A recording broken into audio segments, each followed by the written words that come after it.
I have a passion for learning, and I guess that's why I call myself a forever student. And I was thinking, since I've already started learning a different language in the 90s, late 90s, 1998, I was actually enrolled in a Spanish class. I did start in Instituto Cervantes. I took the classroom setting route and decided I would learn it. But since I'm not practicing it with anyone, I easily forgotten it. And the books, the online learnings, they are very helpful, but it is not until last fall when I decided to take another step. I started watching telenovelas in Spanish, learning how to conjugate slowly when I speak to people in the groceries or at work who spoke Spanish. So I think that's more helpful. And in my mind, if you don't use it in your daily life every day, or if you don't practice one word at a time or a few phrases per week, then you really won't learn. And because I speak different languages at home also growing up, my father only spoke to me in English, or for the most part he does, and my mom spoke to me in Tagalog and Visayan, and our nannies, some of them, they come from Cebu, so they spoke Cebuano, so I picked it up as a kid too. So being a multilingual family or household, I've easily learned to pick up another language, and Spanish is my choice. I did try French at one point at 7th grade, but I realized quickly as soon as I went to Paris, Nice, and Cannes in 2000, I learned quickly that if I didn't get the pronunciation right, I would make a mistake. And true enough, when I went there, it was like pulling teeth. Couldn't seem to get the pronunciation right. I lacked the nasal delivery, but not Spanish, because Spanish is close to my native tongue. You pronounce how you read it. If you say coche, it's coche, except the C would be a K if it's very Tagalog. So, it was a breeze compared to learning French. I love French, the language, but it wasn't as practical as learning Spanish where I live. There's a lot more Spanish speaking people that I can be friends with than French speakers. In the same light, I'm teaching my kids Spanish as well, because compared to Tagalog, Spanish is a more practical language to learn where I live. For the most part, I think that would be logical to use anywhere in the United States, really, if you think about it. But yeah, so I've decided to veer from classroom setting. I decided to just find a way to learn it easier, and I think immersion is the number one. When I went to a cruise with my family, we went to Mazatlan, Puerto Vallarta, Cabo. I was forced to really conjugate in my head to get by, and I loved it. I blend in. I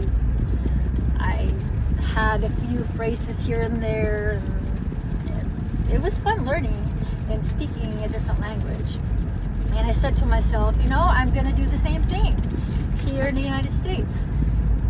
In Idaho Falls, I have a few Spanish-speaking people around me that I can, just talk small talks here and there. And like, for example, Maria and Rosalba, she cleans her office, and I get excited when she comes to my cubicle because she'll ask about my family.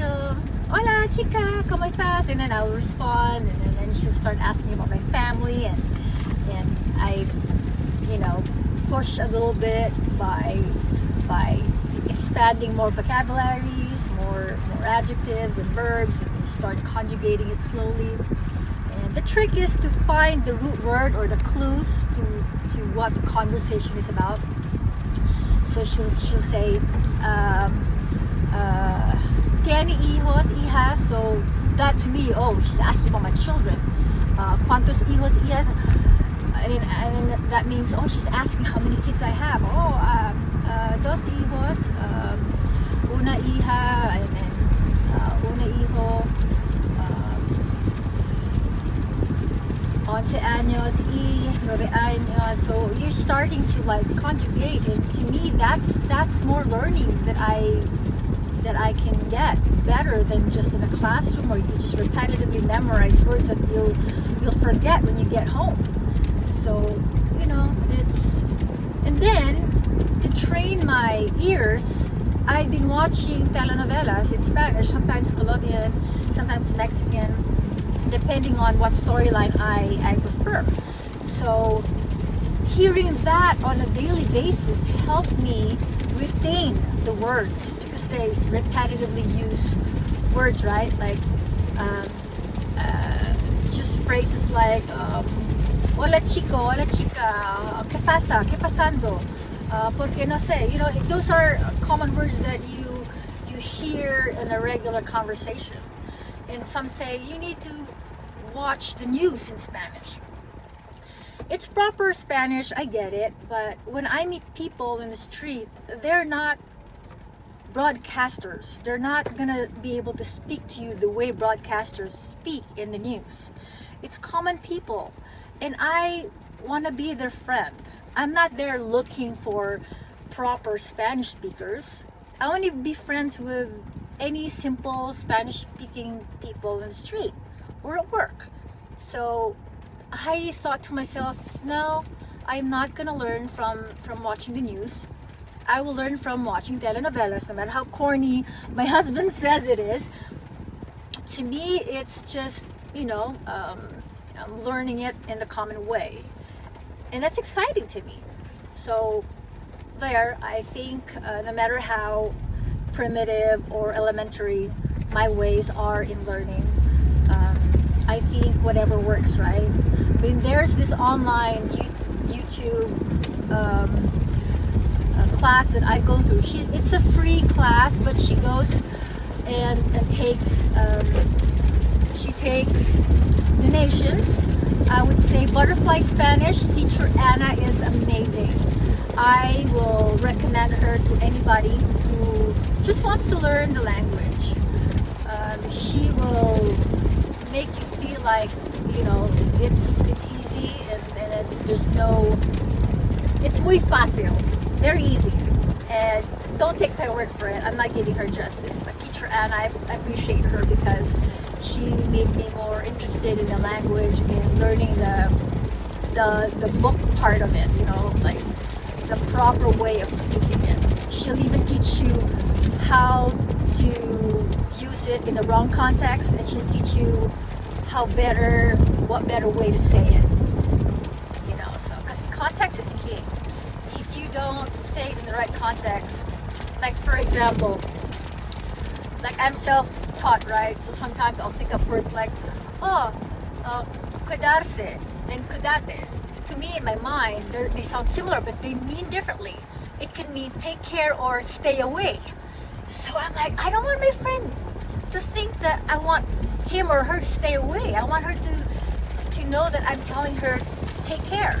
So those little things you need to keep in mind, that, you know, words can be tricky, so you just know what words to say and practice correctly and accordingly.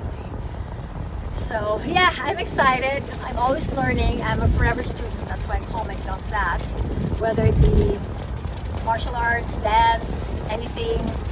Heck, I'm even learning how to type. Just last year I learned how to type. So, you know, you never stop learning. We stop learning when we're 6 feet under. So anyway, I hope you have a good day, because I'm having a good day. Even if it's raining, it's a blessing. We're not gonna run out of water this year, that's for sure. Have a good one.